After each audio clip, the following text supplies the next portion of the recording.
HomePod Mini, 5G, iPhone 12, iPhone 12 Mini, an iPhone Pro and Pro Max, all in Apple's October event. Let's go.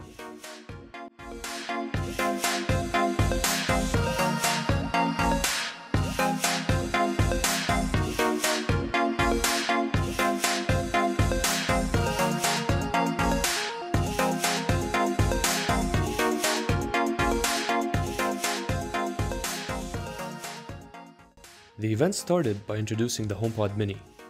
After a disappointing tenure of the HomePod in the smart speaker industry, the company thought it should introduce a smaller and more affordable option for the general public.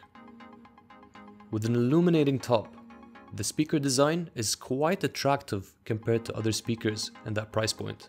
Oh, by the way, it's $99, which isn't crazy knowing Apple's products.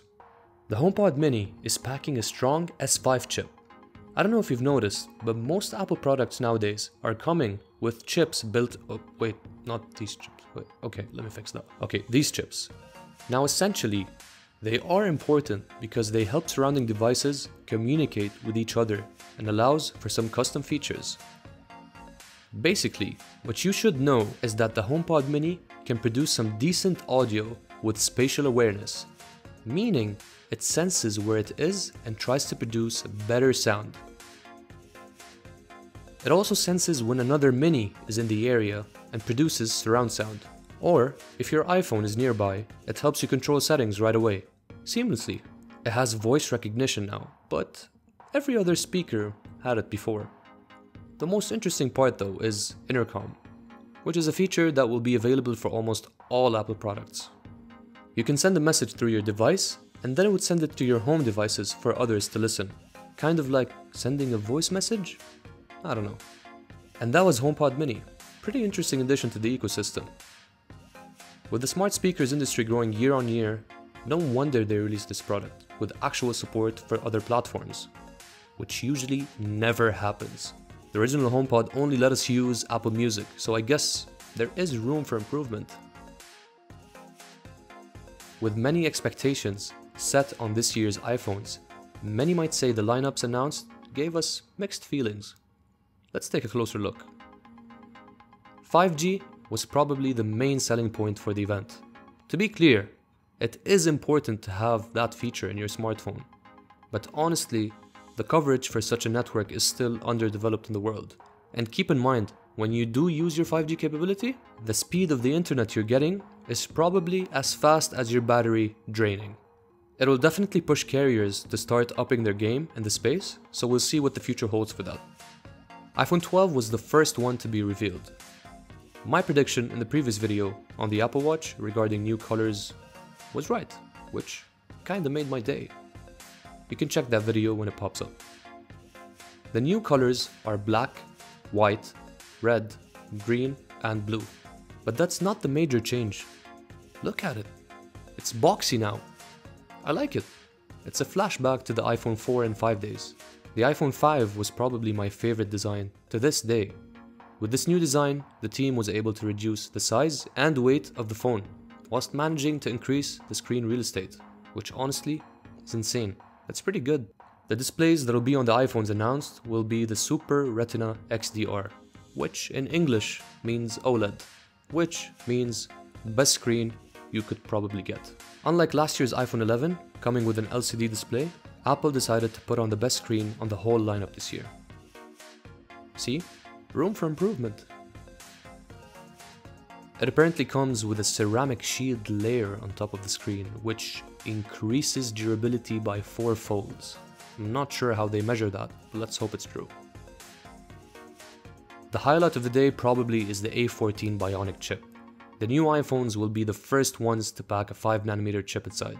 We did cover the benefits of this size in the previous video above, but in short, it allows for better performance using smaller space. In fact, it is so powerful that League of Legends finally released a mobile application specifically designed for the new chip's performance.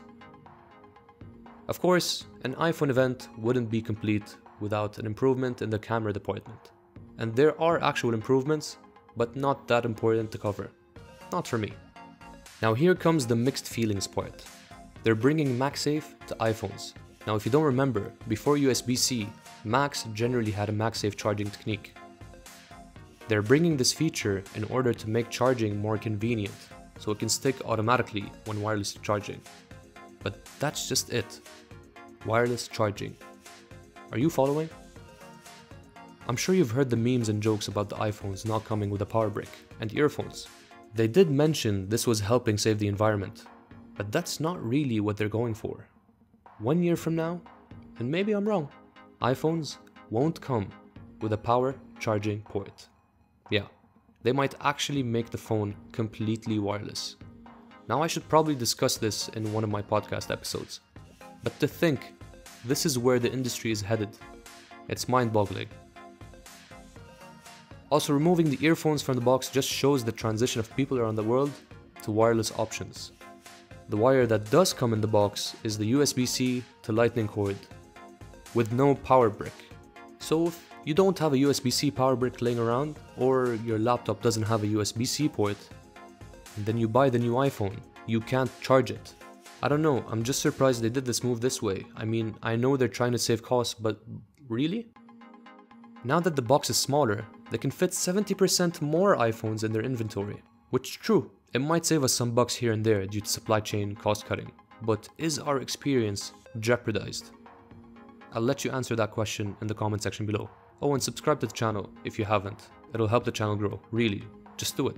Obviously, this new feature comes with new accessories, from covers, attachments, and charging stations. Then they surprised us with the iPhone 12 mini, which basically has the exact same features but in a smaller form factor. This is a side-by-side comparison with the iPhone 8. This is probably the one I'll buy.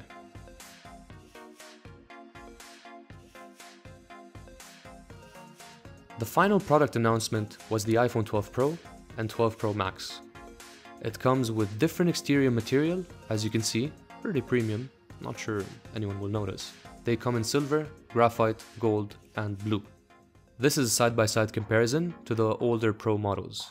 It also comes with all the features mentioned before and major improvements in the camera department that I honestly can't explain.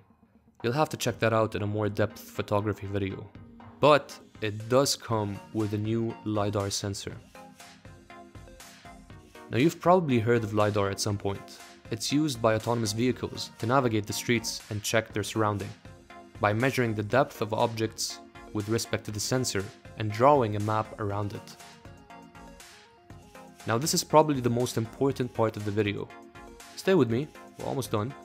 Combined with a new A14 Bionic chip, LiDAR improves augmented reality capabilities in the Pro model iPhones, and they also come in the new iPads. It opens an opportunity for industry disruption. Things that used to take weeks or months to develop can now be done in a couple of hours. From designing an office space to defining employee workflow, this technology, in my opinion, is going to change many industries and play a major role in the future. So what did you think of the iPhone event? I highly recommend you watch it. The video production quality is some of the best I've seen, honestly. Let me hear your thoughts down below. If you're new here, please subscribe and like the video so that the channel grows and I produce better content. See you in the next one.